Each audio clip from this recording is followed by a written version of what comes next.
none of us knew the depth and the darkness of that relationship. What has come to light has raised serious questions. Information that was not known at the time of his appointment. Before he was appointed ambassador, Mandelson was asked directly about the nature of his relationship with Epstein. He was asked whether he had stayed at Epstein after his conviction. And when, later, further information came to light, he was asked whether he had accepted gifts and hospitality, about whether he had been fully transparent about the relationship. The information now available makes clear that the answers he gave were lies. He portrayed Epstein as someone he barely knew.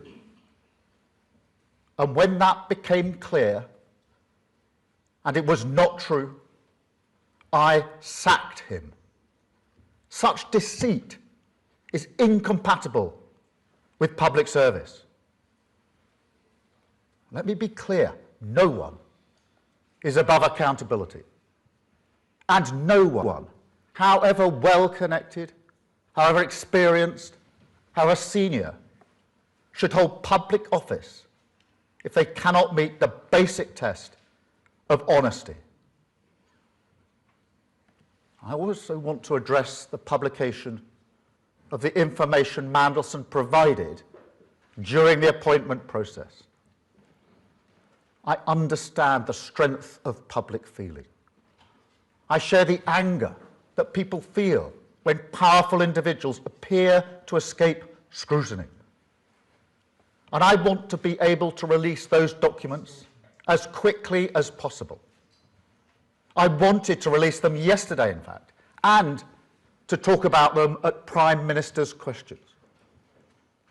But the police have advised that releasing certain information now could risk prejudicing a future investigation or legal process.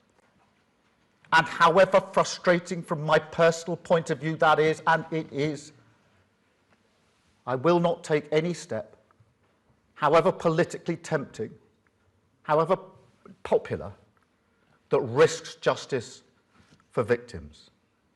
Because this is not and must never become a political game. The victims of Epstein have lived with trauma that most of us can barely comprehend.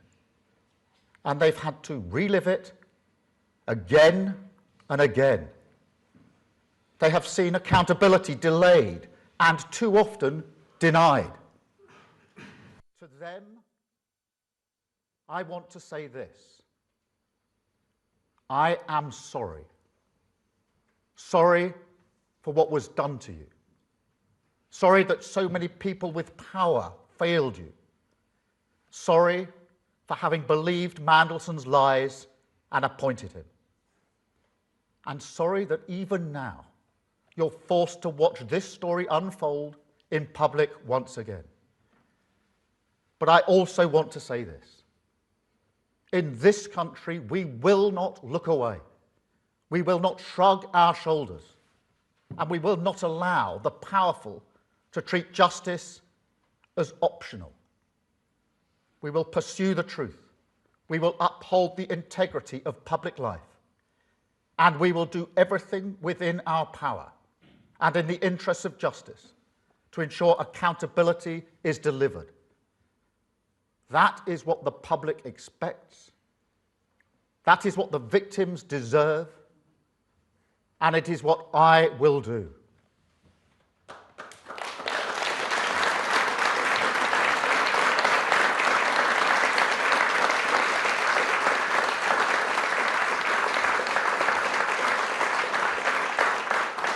Now, I'm here today in Hastings for similar reasons. Because I love this country. It is the greatest country in the world.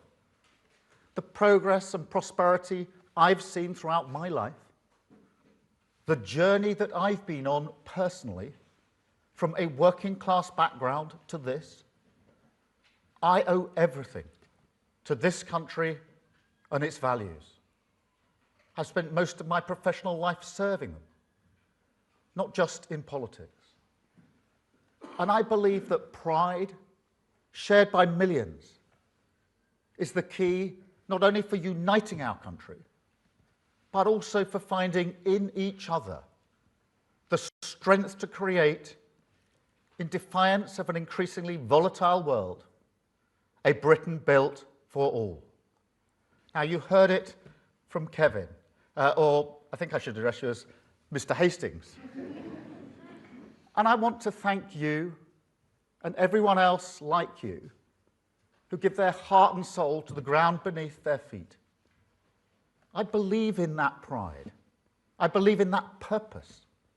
I believe in British values, in rules that protect those in need, in the freedom to live and let live, in decency and tolerance, in respect for difference under the same flag, a common good.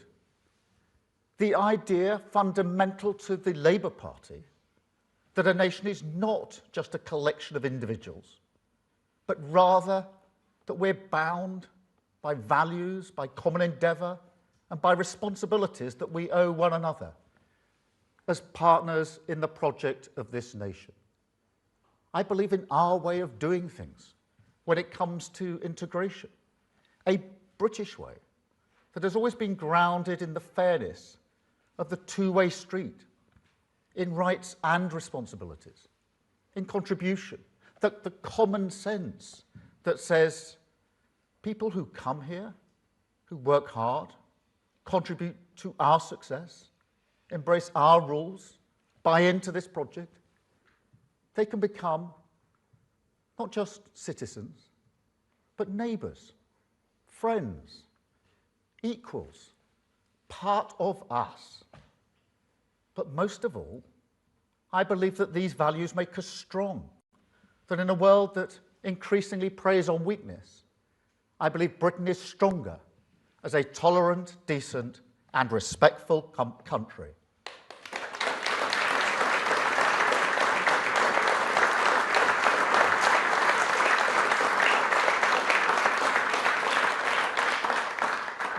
But we must be honest, because while I will always believe in these values, we cannot be blind to the reality that in recent years their practice has often become poor, and that when it comes to our shared responsibilities, we've taken our eye off the ball, and that our social contract is currently nowhere near strong enough to weather the storms of this world, because it's been undermined by political neglect, the scorched earth of Tory austerity, high streets, libraries, youth clubs, the places that shape a life, that bring different people together, that create the bonds of memory and pride in so many towns.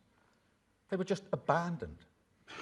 Until you see now, sometimes from the very same people, a politics that has no interest in rebuilding any of that, only in exploiting the social scars. You see it in the industrialised grievance factory, in parts of social media.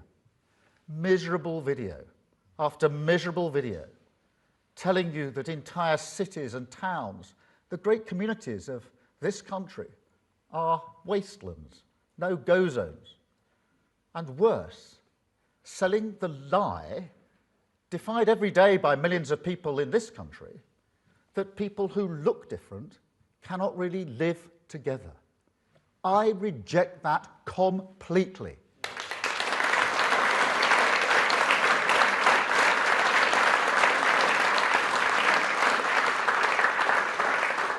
And you see it in politicians, like the Reform candidate for Gorton and Denton, who look at people like Rishi Sunak, Shabana Mahmood, and presumably Marcus Rashford, Shirley Bassey, and Asala, and say they can't really be English or Welsh or Scottish, because they are not white. An affront to British values as I see them.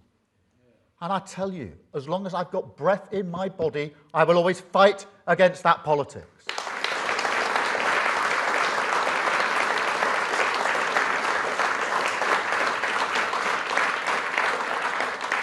And on that, honestly, I never thought I would see the day when the Conservative Party would tolerate, for months, a man who went to Birmingham and said that the city had failed at integration because he didn't see enough white faces.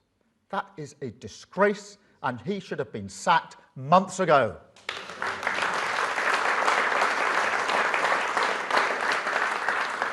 But look, it's not just the right. Britain's also been let down by a mindset on the left of politics that is either too slow to defend core British values or that ducks the challenge of integration entirely, clinging to a kind of remote liberalism that is content merely to dispense transfers and targets from Whitehall, rather than nurture pride, belonging and responsibility from the ground up in our communities. You know, the Labour Party is the institution that stood with working class communities in cities like Glasgow and Liverpool, and door by door, street by street, turned a politics shaped by grievance and religious sectarianism into one of national renewal. That is our task again, because politics in this dangerous era, it's no longer about left and right, but a contest between renewal and grievance, between those who believe society is a zero-sum competition and those who believe we can unite for the higher purpose of our community, our country, our common good. This government chooses the path of unity because that is the only way we can change Britain, the only way we can take control of our future, stand up to the world and walk forward together. And mark my words, it is a vital task. Enemies of Britain are active in this country trying to destabilise us. And so a strong society is imperative, not just on its own terms, but also for national security. To put it more bluntly, any country that cannot keep its high streets alive, its bills down, and its people feeling respected will struggle to meet the test of our times. So we must strengthen our society because it's vital for the future of this country. Now, it starts with the economy. That's fundamental. If we're going to defeat the politics of grievance, we must tackle the cost of living crisis, and we must raise living standards, not just in a few cities or regions, but across the entire country. And it's not hard to understand why. If you're simply battling through the days, it's hard to look forward with hope, let alone find the strength in each other. And so, all the decisions we took at the budget, getting inflation down, freezing rail fares, freezing fuel duty, slashing the cost of childcare for working parents, supporting people with their energy bills, but also investing in every community in this country, backing a proper industrial policy, raising the national minimum wage, that is all the absolute foundation of a strong society, essential for restoring hope in Britain. Second, we need to reform the state so that it recognises contribution as the common sense basis for integration, most of all on migration. Now, I know that migration is bound up with who we are. Of course it is. It's fundamental for the stories people tell about themselves, their family, their history and relationships. And I will never denigrate the contribution migrants make to our society and our story. Quite the opposite. And yet, it seems obvious to me that failures in Britain's migration system under the Tories were so shocking that they weakened trust in politics, faith in democracy to deliver what people vote for, and now, exploited by politicians of grievance, support the idea that diverse people can ever truly come together. Now, I reject that politics with every fibre in my being. But if you're serious about bringing this country together, you cannot ignore this issue. And so, yes, our reforms on migration are about taking control of our borders, but they're also about contribution. I mean, go back to Windrush, which is such an important moment in our national story. The people who came here, they weren't victims, they weren't vulnerable. Britain didn't invite them here as an act of compassion. That is liberal vanity. No, they came here because Britain needed them, because they wanted to come. And Britain wanted them to make a contribution. And they did. They helped rebuild this country. Now, I think there's far more dignity in that story, the real story, than in this kind of fairy tale of Britain's charity. There's a mutual respect in it, a fairness grounded in contribution that I believe has always been the basis of trust in migration policy for the vast majority of people in this country. And so our reforms to migration, they will boost integration, they will restore trust, and they will help return us to a situation where the migration policy cannot be exploited by people who think that whiteness is the same thing as Britishness. And third, we need to be more vigilant in asserting British values and call out those who want to divide us, whoever they are. Now, obviously, that goes for any form of extremism, whether that is extreme right ideologies and their hatred of Muslims, or Islamist ideologies and their hatred of Britain and Jews. But it also means we've got to fight a more insidious, passive tolerance. I mean, it's not hard to support the just cause of a Palestinian state without being anti-Semitic. Millions of people do that, and I'm one of them. It is the policy of this government and this country to recognise Palestine. And yet, on the marches that supposedly support that cause, you will often see clearly racist banners, anti-Semitic hate, a fact that leaves a minority community in this country scared and intimidated. A community which, let us not forget, suffered the most recent terrorist attack on these shores. How can that be right for a country with values like ours? How can it be right to turn a blind eye to racist hatred of any kind, whether victims are Jews, Muslims, or any minority? It can't.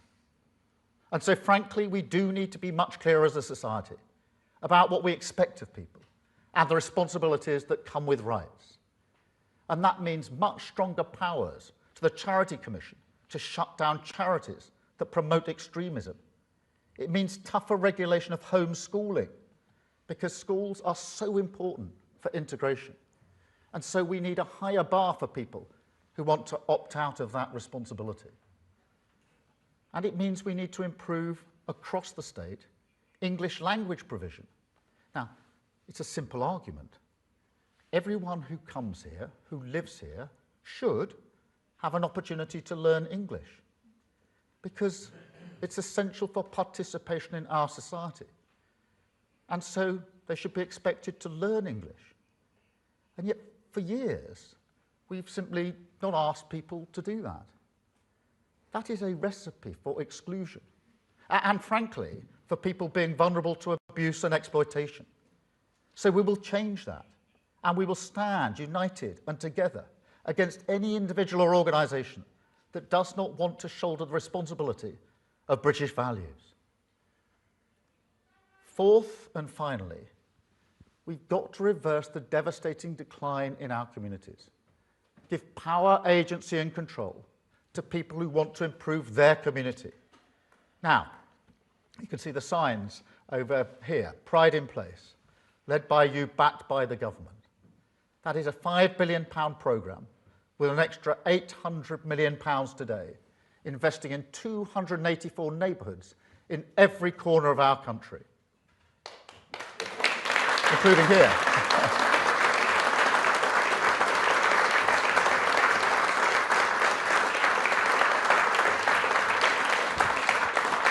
Because pride is the social glue, the force that holds together a community and a country. And yet, there's a paradox. This is the country where local identities, down to the village level, burn more fiercely than any other, where accents can change over a very small distance, where you get, amongst other things, a football league pyramid of 92 teams, 92 identities, 92 passions, and countless local rivalries. That's unique. We're a country of 4 nations, distinct and proud, where, as this weekend's rugby will show, tribal rivalry is part of who we are. And yet 4 nations who time and again run through the fire together, a country forged by the solidarity of working people. But this is also a country, and this is certainly for England, where the state is one of the most centralised in the world, and where all that ferocious pride is completely ignored by politics. Take a man some of you know, Bernard Stonestreet, who I think is here. Where's Bernard? Bernard, very good to see you here. 24 years of service in the Royal Marines, I believe. Tours of the Far East, the Middle East, Europe, and Northern Ireland. Now, for many of us, that may seem enough service, but not for Bernard, because Bernard works tirelessly for Sussex, Hastings, the ground beneath your feet. He's opened a centre for veterans, where they can come and get support for mental health advice, particularly from people who've been there. He's opened a veterans cafe too, and he's looking to help homeless veterans as well. Thank you, Bernard.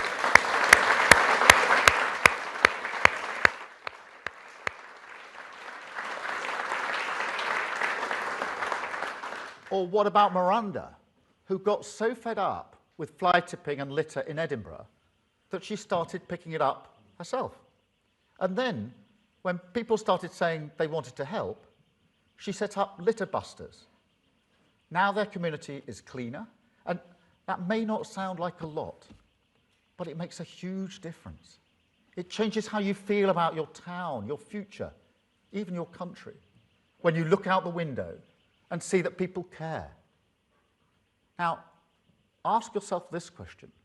Wouldn't politics be better if we truly backed that kind of pride? And this is what the Tory Levelling Up scheme never really understood. Yes, people want investment, and this government will back them. We're rebuilding our public services, opening new nurseries, breakfast clubs, health centres, investing in community infrastructure. But investment is a means, and not an end. It's about power, as well as pounds and pence, a way for communities in an insecure world to take control of their own fate. So let's regenerate the town centre in Bexhill. Let's bring a dance and arts centre to the Grimsby Docks. Invest in the youth centre in Rhyl. Run bingo nights in Coleraine. Clean up Coatbridge. Create better sports facilities right here in Hastings. But most of all, let's do it together. Because I've always believed that people with skin in the game make better decisions about their community and their future. And so that is what we will do. A programme that backs people to change what matters to them. The very definition of a two-way street. A partnership of pride. That is how the state should work. And with my government, it will. Because I tell you, if you want to know where hope lives in Britain, it's in our communities. That is where people come together. It is where you will find our common good. And that is where we will discover once again the courage in each other. Communities backed by the state, fired up by pride, taking responsibility for the renewal of this great nation. So, whatever your politics, If you're proud of your community, join us, because this is a cause that will give you control over your future, strengthen us on the world stage, create a Britain truly built for all, and show, in defiance of the politics of grievance, that we can walk forward together. Thank you very much indeed. Thank you.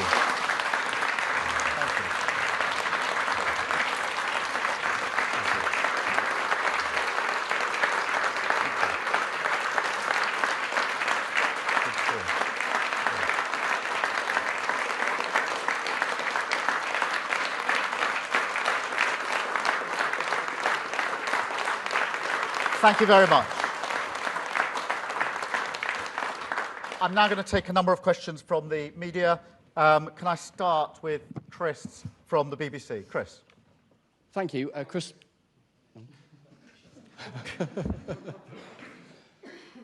Thank you, Chris Mason, BBC News. Prime Minister, why was it that a man who had already twice resigned from government and, crucially, had a publicly known ongoing friendship with a convicted paedophile was appointed by you as ambassador to Washington? And given all of this, what do you say to those in the country and those in your own party who say, frankly, that you have run out of steam? Well, Chris, let me just address that head on and perhaps clarify something I said at Prime Minister's Questions yesterday about the relationship between Mandelson and Epstein. Because what I meant was it has been known publicly for some time that they knew each other. And that is precisely why, when we were going through the appointment process for the ambassador role, we asked questions about the nature and extent of that relationship. And what I didn't say yesterday, partly inhibited by the approach of the police, is that that is precisely why those questions were asked. Questions about the nature and extent of the relationship, whether Mandelson had stayed, as was suggested, at Epstein's premises. And the answers given to those questions were intentionally intended to create the impression that Mandelson barely knew Epstein, deliberately to create that impression. I had no reason at that stage to think that was anything other than the truth, and therefore we proceeded. What I learned in September was that it was not the truth, when further emails came to light, I think Bloomberg, and having asked some further questions, including questions about whether Mandelson received gifts and benefits and hospitality, and the nature of the relationship, I sacked Mandelson from the role. Now, I regret making the decision to have appointed him in the first place. Had I known at the time what I know now, or knew in September, I'd have never done it. And that's why today I've apologised for the fact that I appointed him in the first place and I believed his lies. Thank you very much, Chris. And look, we're moving forward as a country. Today, you've just heard the speech about Pride in Place, one of the most important projects that we're running, that will put money in communities right across the country. And that is the driving purpose of this government, changing lives for the better, focusing on Pride in Place, where people live in their own communities, and making sure we're utterly focused on the cost of living. Thank you, Chris. Beth, can I come to you? Thank you. Thank you, Prime Minister. Prime Minister, we can all hear your anger, your regret, and most importantly, your apology to victims of Epstein for appointing Mandelson as your US ambassador. But look, whatever he said or didn't say, it has proved a catastrophic error of your judgment to put him back into your government.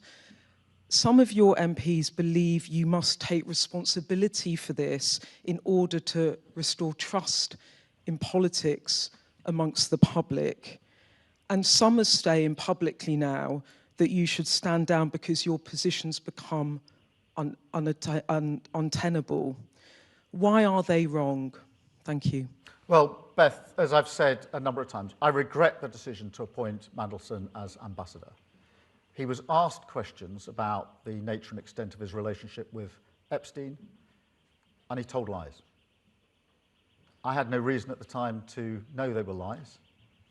Subsequently, I found out them to be lies. And this week, we found out way beyond the lies that we found out in September. We found out what he was up to in the aftermath of the '08 crash, when most of the government and most of the country was doing its level best to make sure people didn't lose their jobs, their livelihoods, and their savings. And at that time, he chose to disclose sensitive secrets to Epstein, almost simultaneously as receiving them. And that is what I meant when I said earlier about the deceit and the standards that I stand for in public life. Yes, at the time I appointed him, I got answers from him which I believed to be true. He painted a picture of barely knowing Epstein. I didn't know that was lies at the time. I regret I didn't know. I've apologised for the fact that I appointed him in the first place, having believed those lies. Thank you, Beth. Robert. What do you say to your MPs? Some are publicly saying this morning they think your position is untenable. Please, directly, what do you say to them? Firstly, let me say I understand their anger and frustration. I am angry and frustrated like them, because nobody wants to see these deceits in public life. They are angry about his association with Epstein, as am I. They're angry about what he did at the tail end of the last Labour government, and frustrated, as am I, that the full information of what was asked and answered when he was appointed can't be in the public domain. That is frustrating. As I say, I had hoped to deploy some of that at PMQs yesterday, because I wanted people to know what was said and what I received, but frustrating that can't be done. So I understand their frustration, but we must remain focused on what we were elected into government to do, which is to change this country for the better for millions of people, and that's what we will do. And today, in Pride in Place, what we've done on the economy are examples, but only examples of what we're doing. Thank you, Beth. Robert, well, hang on, Robert, ITV. Prime Minister, time and again during the general election campaign, you promised to end chaos in politics. You failed miserably, and there is no one to blame but yourself. If your MPs were to decide that they wanted another leader, and if somebody else put themselves forward as leader, would you fight that? Well, Robert, I was elected on a mandate in 2024 to change the country for the better, and that is what we're doing. And if you look at what we've done, for example, on the economy, with inflation coming down, and the Bank of England says coming down to target in the first half of this year, with interest rates being cut now 6 times, which is the highest rate of reduction since the '08 crash, with the work we've done to lift 500,000 children out of poverty, that is the change that and the Pride in Place work that we're doing, examples of which I've just gone through, that is what we were elected to do as a government. That is the change we're bringing about. And am I frustrated that the focus is not on that and on other things because of the misbehaviour and deceit of other people? Of course I am. But of course I am. I understand that. But I was lied to. I was lied to. Deceit. Now, am I frustrated and angry that the good work we're doing gets out of focus because of that, and that tomorrow's front pages are unlikely to be about the Pride in Place project? Of course I am. Of course I'm angry and frustrated about that. But that is the work, that is the change that will affect millions of lives, and I will remain focused on it. LBC, will you just...